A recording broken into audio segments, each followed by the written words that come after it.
Nice to meet you again. Yeah. Okay. So we can go and sit. Yeah, we can go and sit and then. Okay. As we say, this is the youth center. So we are in partnership with them. So far, this was it's also a learning center, but it's also a multi-purpose center where other activities can be done. But at the moment, we are utilizing this as an English class. So Congolese, we are from a French country, Francophonie country. So English is a bit challenging, and for us to be competitive on the market, the job market, and everything, and the interaction in Uganda. Swahili is there, but we still need that advantage of English. So we use this as an English class for the youth, mainly the youth. He's the instructor. So he's the instructor, he's the admin of the place. Yes. So we are in partnership with them. So apart from that, we have a stationery, like it's a printing, and mostly it's a printing room where we do the printing and the photocopying, where we do the stop smoking.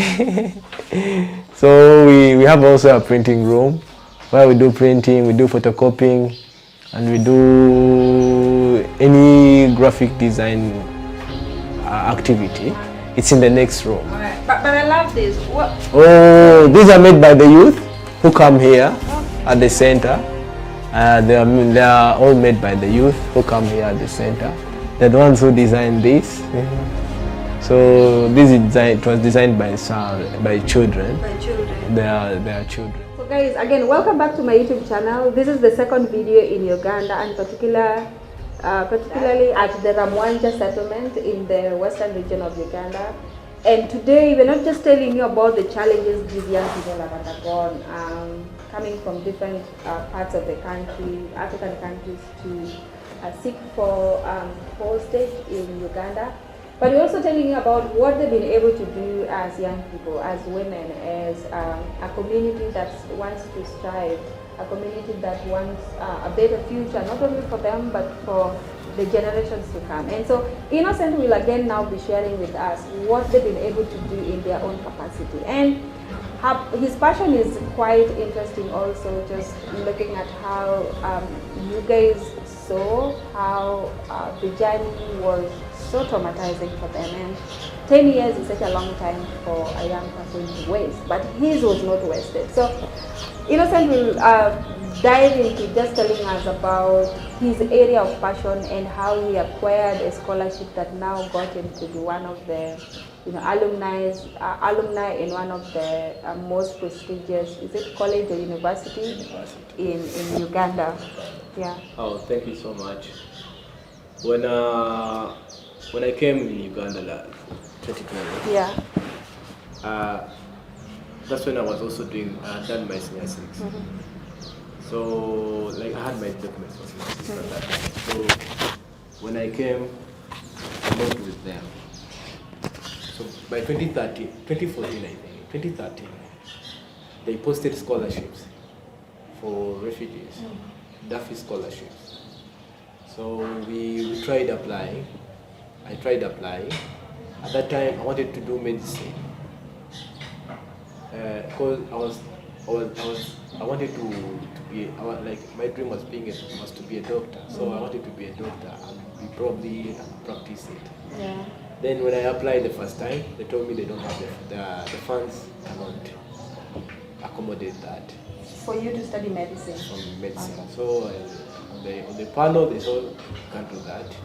So they gave to other people. The second year, it came back in 2015, I think, 2015 there. I applied again.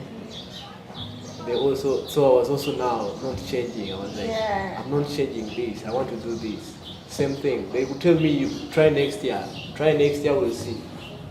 Then I tried. It was also not possible. So now I went home and reflected. If I'm to continue university, how am I going to do it? if I can't be a doctor, what else can I be? So now I was like, probably I can be a nurse. When in 2016 I applied again. Now I applied in public health. But then at that moment, there were now the numbers, the slots are now decreasing. So at that moment we would apply when we are almost 20. So the slots for the scholarships were only 2. So I didn't get that time. I didn't get the chance. In 2015 you didn't get again? Yeah, in 2015 and 2016. So now I was now discouraged, I should not apply again. But then they called me, 2017 they called me. They told me, Innocent, are you still in Rwanda? Yes. Are you willing to go back to school? So that's after 5 years. Or after the 4 years trial.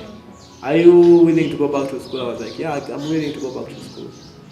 So they told me, you go to the offices and then they will tell you what to do. So I went to the offices. Now I was taken to the university. Reaching the university, then they told me, reading the admission form, is stating bachelor's in science, but in education now, sciences, chemistry and biology, secondary level. So I was like, now, from me being a doctor, now I'm going to be a teacher. I was like, now, so when they told me, they gave me the admission, I went home to the hostel, I took the bulletin. I started reading what they have, what courses they have, and what are they teaching in the courses. So I had never heard of community development. I've never heard of development studies. So looking into the bulletin, I fell on this. And then I was like, okay, community development studies. I looked at what they're doing. So I was like, I think if I cannot do medicine, if I cannot do nursing, if I cannot do anything applied to health, probably I can do something now in another way. Community development. So I went into that. Okay, so you got the scholarship, right? So how long did it take you to finish yours? 3 years. You graduated last year? Yeah, I graduated last year. So like one of the best in my class. So I graduated last year. It gave me how to do a different perspective about life and how we can approach life. So from there, that's when I met Justin. Around that time. The Executive Director of Pillar for African Development. Okay. That's when I met Justin. When I met Justin, I remember the first conversation was not even so big. It was just he told me something about what he's thinking, what can be done. So I was like, when he told me about it, I was like, I want us to do that. I want us to do this. So now the idea came up. Now we started. By now, under the trees, teaching the people under the tree, teaching them how to read and write, how to read alphabets, literacy, numbers. And mostly we are mothers, women, and some men. When they give you money, you're receiving the money we are receiving, but you can't tell how much have they given me.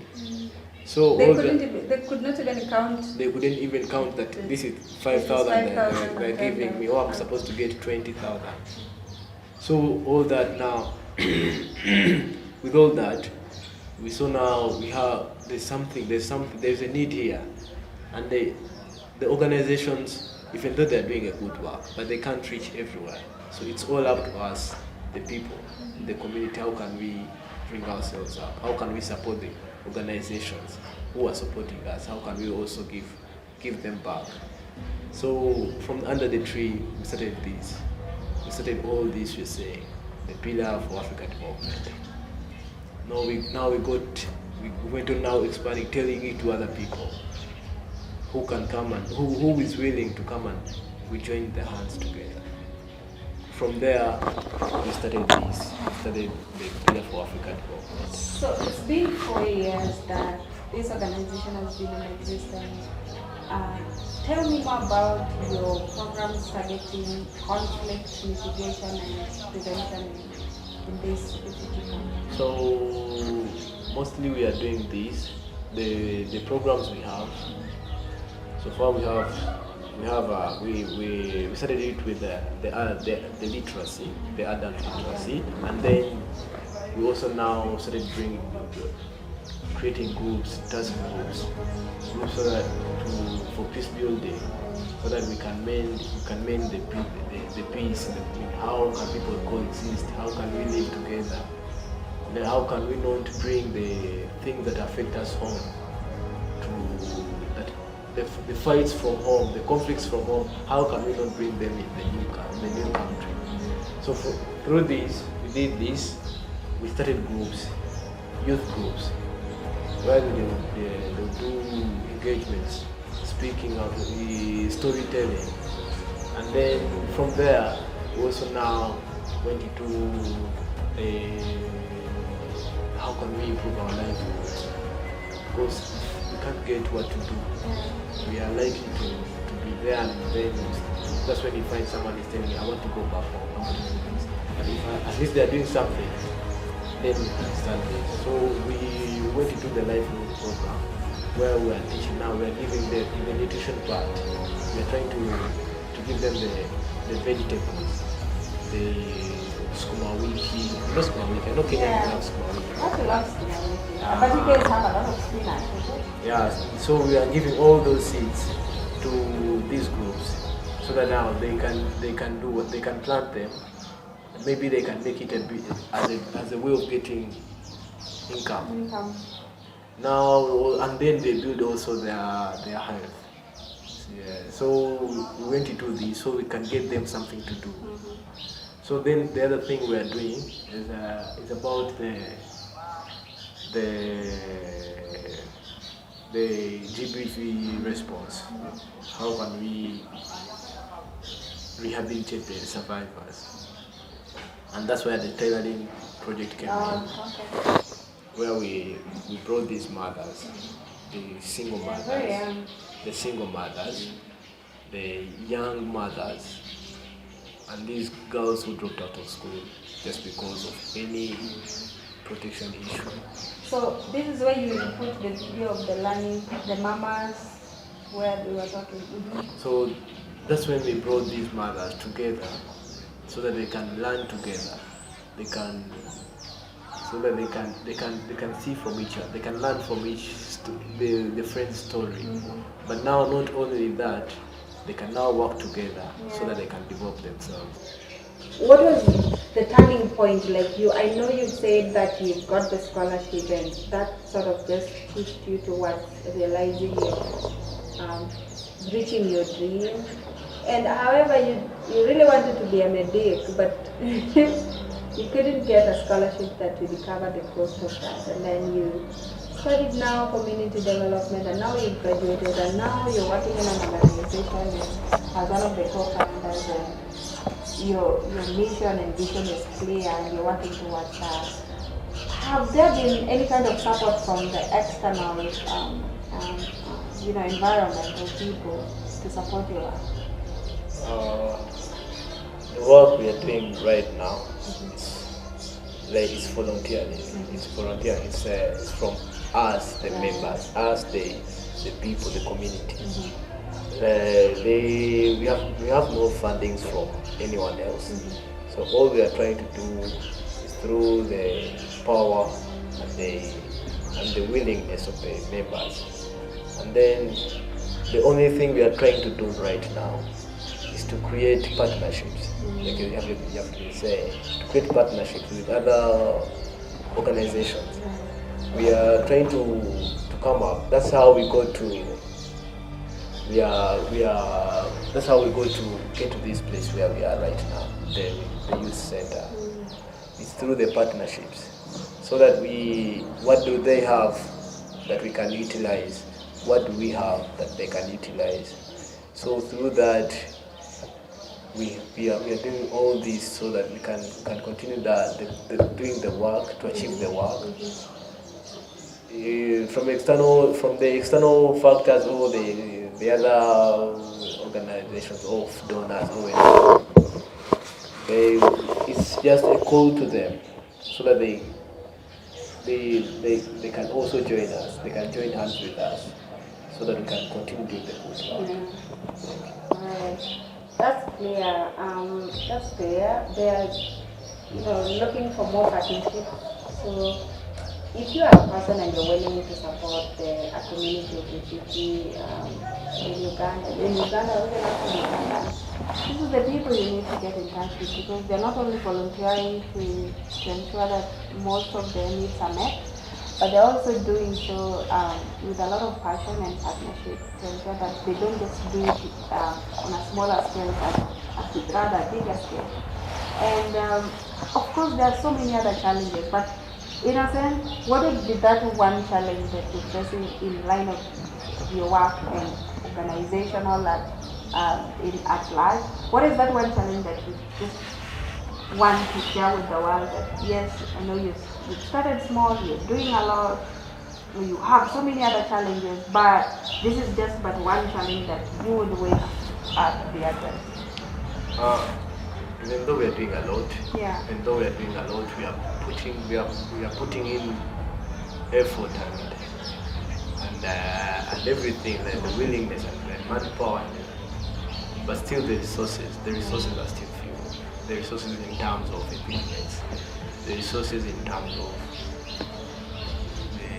the funds, the financial resources, and we are still also calling upon the resources in terms of human resources. Right. We still need more volunteers. We still need people out there to come join us. So that would be, the resources are there. They're still a challenge to us. Probably, hopefully, we can still get to some of them. Right. So in the next 5 years, where do you see yourself as a person? In the next 5 years? In the next 5 years, I see myself as one of the successful social entrepreneurs. I see myself as a person who will have at least been an inspiration to the young refugees out there. So in the next 5 years, I want to see myself where I'll be influential, to where I can be able to be at the table, the decision making. So where the experience we have and the passion we have for the work we're doing, it can be recognized and valued. Thank you. Awesome. Guys, you had it all. If you want to be the decision making process where is able to directly influence some of the decisions and also policies that govern this particular community, but not just this community, but Uganda at large, because now this is his home.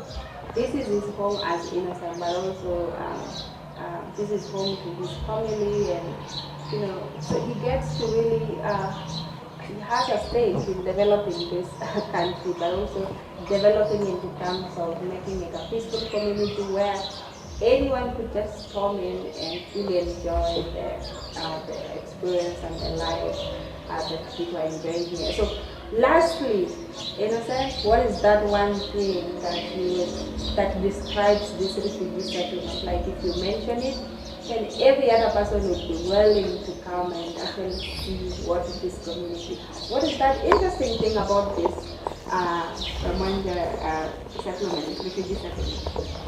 The Ramanja refugee settlement, the youth are vibrant, by the way. The youth are vibrant. By the way, yesterday there was a refugee concert, and we attended. You probably touch that. These guys have got talent, mad talent. So the youth here, when you say they are vibrant, that is really true, I confirm. So anyone, I think if you talk about the youth here, if you talk about Ramanja settlement, one of the things that will come up is the youth around. And the people around, they are hardworking people, and they are people with high self-esteem. By the way, they have a high self-esteem and they are willing to work. So if anywhere I've been, I've tried to move around. When you talk about Ramanja settlement, you talk about the people there. I'll just tell you how the settlement is. Maybe the kind of people who are there, who are these people, and the young people and the young refugees, the youth who are there, how are they? So that stands out in here. Guys, I hope you enjoyed this video. Innocent is one inspiring. I hope you got inspired, by the way. I did. You should also be inspired. So if you have more questions, feel free to. I will leave his contact, but also the organizational contact and website and all those details related to interested in the comment section. When you see this video, kindly like, subscribe, and share, and send love to the community. So Grace, this is our learning center, and these are some of the students. And in the students we have women, single mothers. We also have girls who dropped out of school because of pregnancy issues, because of any other issue which we do not let them continue with. Do you call it a learning center? Yeah, right. We call it a learning center. For these young women here who are also refugees from different countries? Nilikuja mwaka 2014. 2012, yeah? Okay. Umekuwa hapa siku hizo zote? Uko na watoto hapa? Bako kwa nyumba. Oh. Uko na watoto wengi. Oh, wako hapa? Okay, sawa sawa. Haya. Ni nini ambacho umependa katika kazi yenu ya kushona? Anything unapenda? Napenda fanya hii kazi. Kwa nini inakusaidiaje? Inanisaidia juu nashona na uzisha napata zawadi. I'm a refugee from Congo. I'm here in Manja, and this is our school lunch. Oh yeah.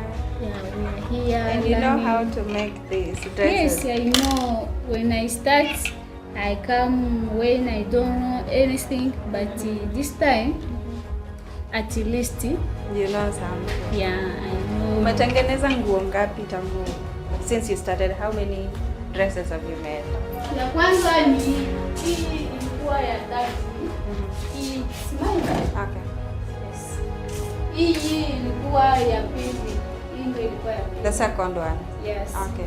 Ya kwanza iko humo start. Okay. So you can see the progress from here. Absolutely. See the progress from here, and then the progress to this. So she now to the face, now to the shirt, then she started on the skirt. That's true. So yeah, these are their learning, their models. Oh yeah.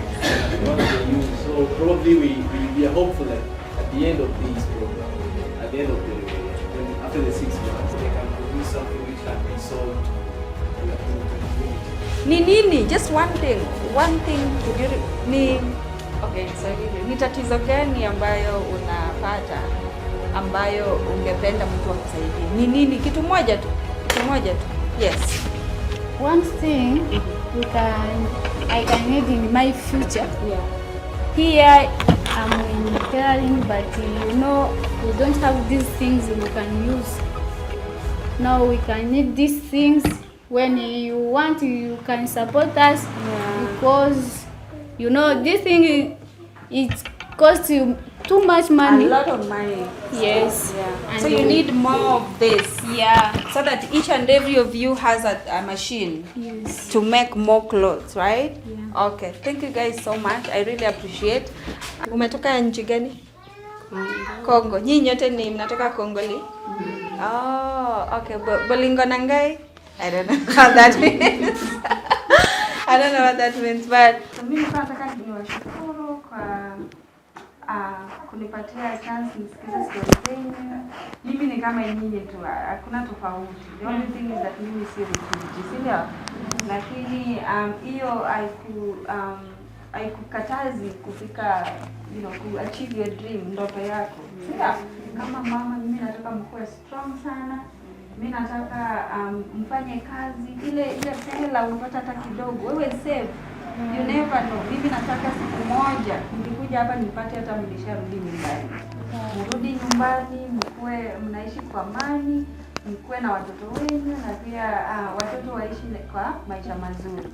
Mimi nawapenda sana. And I wanted to give you guys this. Yes. as I was saying, one of the founders of, of the organization, and he's also the brain of this. The brain. So I can let him introduce himself. Yeah. Thank you. Thank you so much, Justin. Yes. Thank you for hosting me. Thank you for the good work that you're doing. Yeah, thank you. And I can see you have a center here that women are also just learning some entrepreneurial skills. Yeah, thank you so much for hosting us. Thank you. Okay. Yeah. All right. Yeah. So check out for more videos coming out soon, and I'm looking forward to you sharing. I'm looking forward to you subscribing and liking. So bye. See you in a few.